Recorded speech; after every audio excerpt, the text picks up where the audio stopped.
Oh, my music turned off. But anyway, I guess I wanted to check in with. Well, check in is like. This is more like my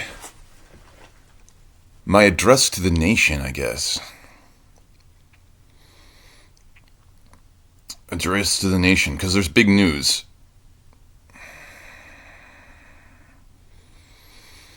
I guess it's really weird to say that I believe in God,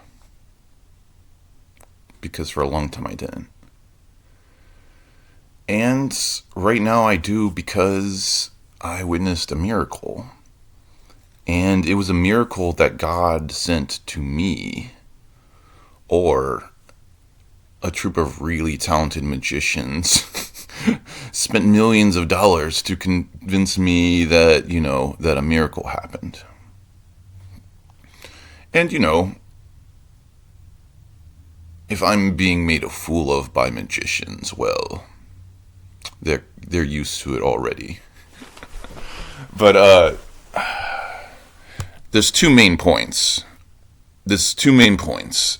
And, there's a middle-ish third main point of me just trying to, I don't know, find humor and beauty in everything. Because that is the version of my God. So I'm trying to share that real one. So, number one, I claim that Christopher Columbus was the Antichrist. And you can argue all day, but will anyone ever be more famous for wiping out 90% of the population of North America? I don't even think Adolf Hitler, you know, is more famous than Christopher Columbus. And I know it's dirty making it about fame, but I don't think. See, in a sense, Christopher Columbus won. So that has a ring of truth for me, and I plan to carry that one for a while until it feels until it feels not right anymore. Now, the other the other thing is the rapture, which has to do with my miracle. But it's like having witnessed the miracle, and I'm looking to check and make sure this is still rolling because I am not rolling sometimes. And while I'm like saying important things. But the miracle I experienced was a book in my hand changing its page while I briefly glanced away. And it was very solidly locked in there. Like it was locked there with an electric band. So there's no change in that thing without an intelligence intervening.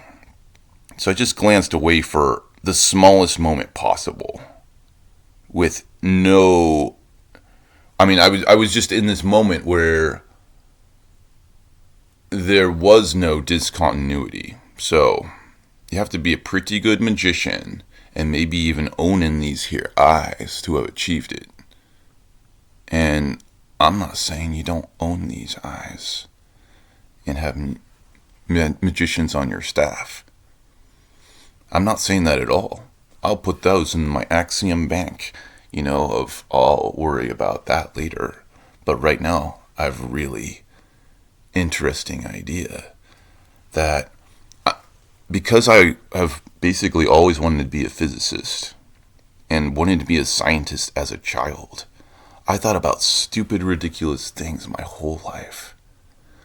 So this habit and a way of thinking about things, trying to think about them in a scientific way, is it's very typical for me. Like it's like thinking about the Flash and how fast they run. But what happens to the air? Are they ripping some sort of tidal wave of a shock wave because they're tearing the air in two everywhere they run so fast. So the miracle, I started thinking about this miracle, like, because the parsimony of it, it's almost like, I know that's a weird word, but it's almost like I offered up a knot, a really good knot, to fifth dimensional entities, being like, hey, you practically could just snap this bra right off. Sort of, almost leaning into my JFK voice, which I have a little bit of. I can have one. When I start thinking about Oscar the Grouch.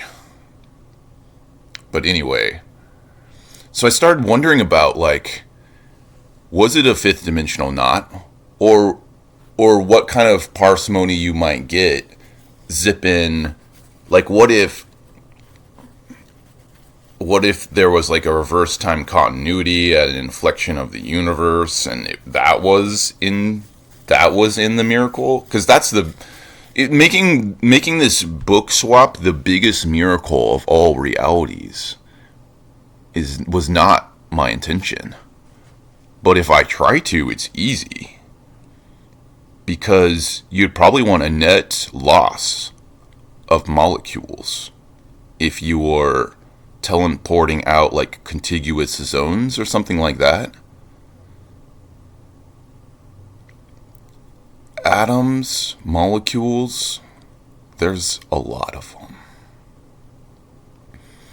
So I started wondering about some sort of intelligence that imagined that books are going to happen a lot or something like that, and started doling out the numbers of atoms that they're going to have to subtract from some sort of switcheroo like this.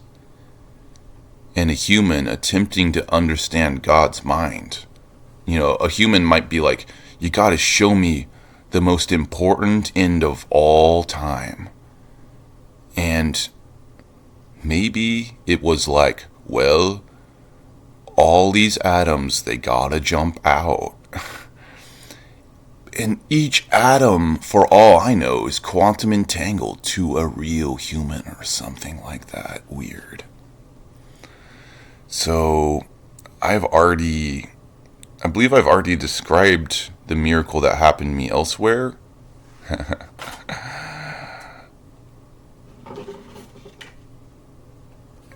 Was someone eyeing this? Well, those who can read faces and vibes, read me and my relationship to that.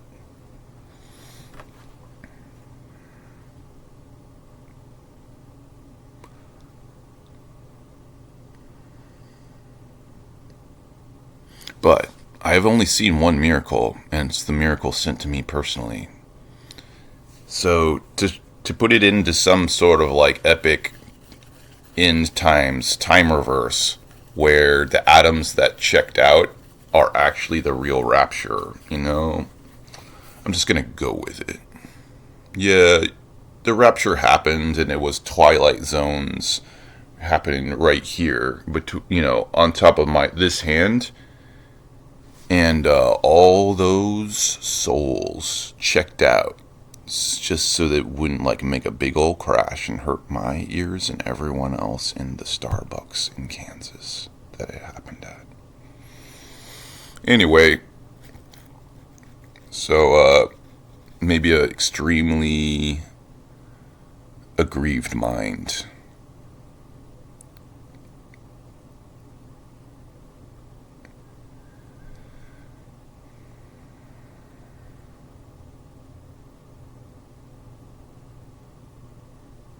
can take the truth that I'm trying to transmit, the truth that I'm transmitting,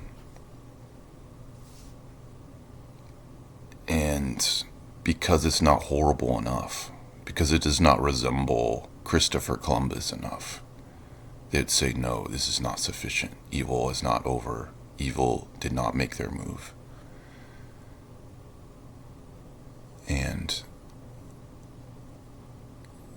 the Antichrist is still coming.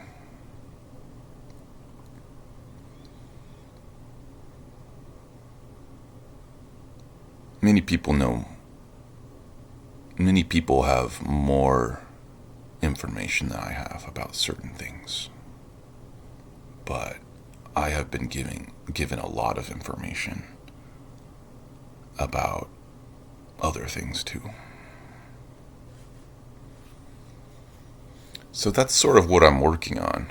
This idea of transporting out a book and swapping it with another one of, from another Mirrorverse that was on the other side of a time reverse. Or, that's the thing, if the time reverse itself is seeded by new information that was pushed in the push of the miracle, that's the thing, it would reseed everything. So it's like, to become our own Mirrorverse, you could push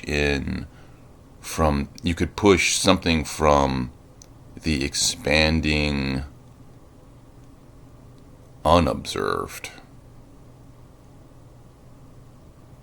into,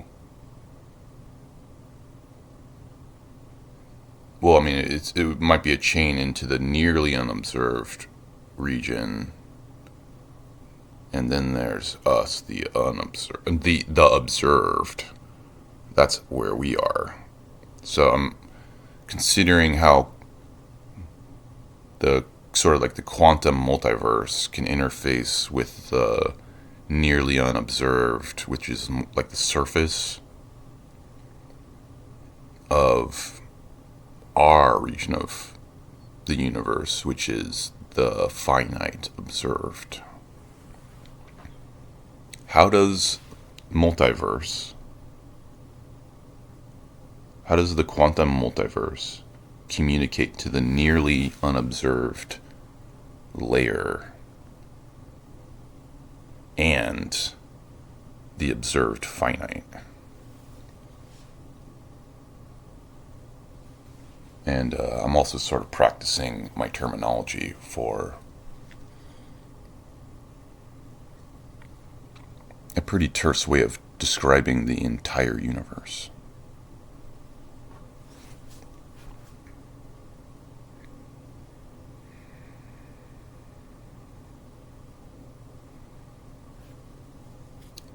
Stephen Hawking once calculated that time would reverse, that we would hit a time that was the last one, and then everything just goes back in reverse. So I might foolishly say, okay, at that point, that's when the rapture happens, because you push in new information. Oh, that's the thing. If you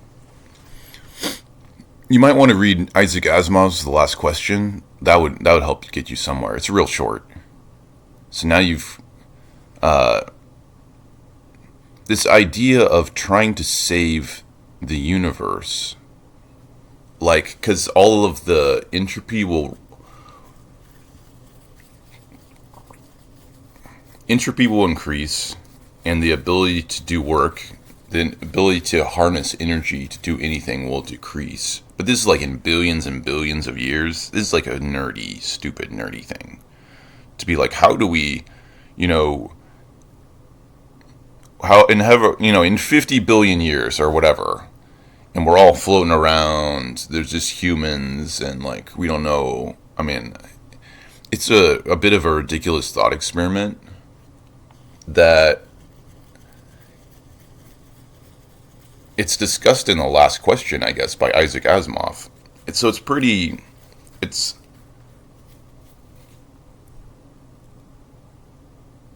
a topic that a lot of like nerds and scientists think about.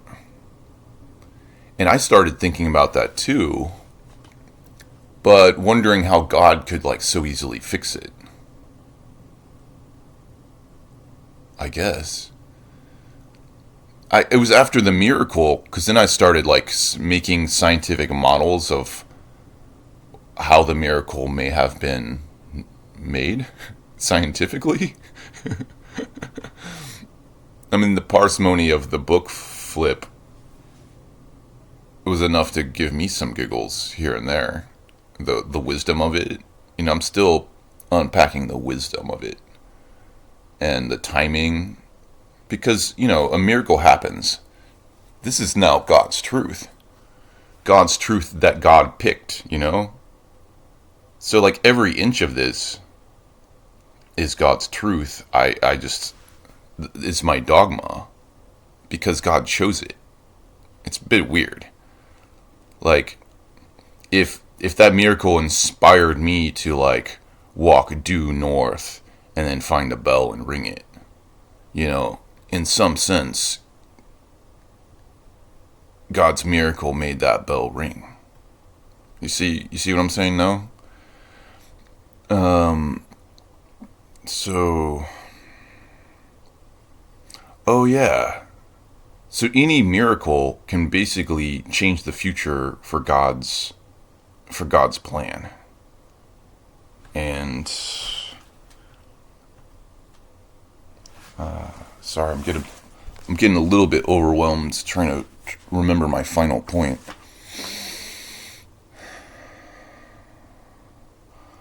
Oh yeah, like, because the finite observed universe is basically getting smaller. I mean, it could feel like we're in an uncomfortable, shrinking piece of space, but the finite observed universe is so big. It is what you think of as the universe already. So, like, don't worry. Don't worry about this tiny, huge, like, huger than any other thing. It's like the finite observed universe is huger than anything, basically. But it's surrounded by the quantum multiverse that we will never observe. And so I figured that's a big old multiverse that, like, in some sense, that watches us in order to have new information. So they probably copy a lot of our stuff, play out those scenarios, but they do it like quantum sideways. And honestly, I think the layer of nearly unobserved, the interface between the multiverse and the finite observed universe, I think that's where God is. And I summarize it by one word, nearly, and in two words, nearly unobserved. And there are regimes in the universe that apply to those things. So I think the rapture is the inflection point in the relationship between quantum multiverse, the nearly unobserved bridge between that and the finite observed. And finite observed is all full of strings and tangles of the nearly unobserved too. Like, we've got some quantum unknowns around here. I don't know if you heard about them. I'm trying to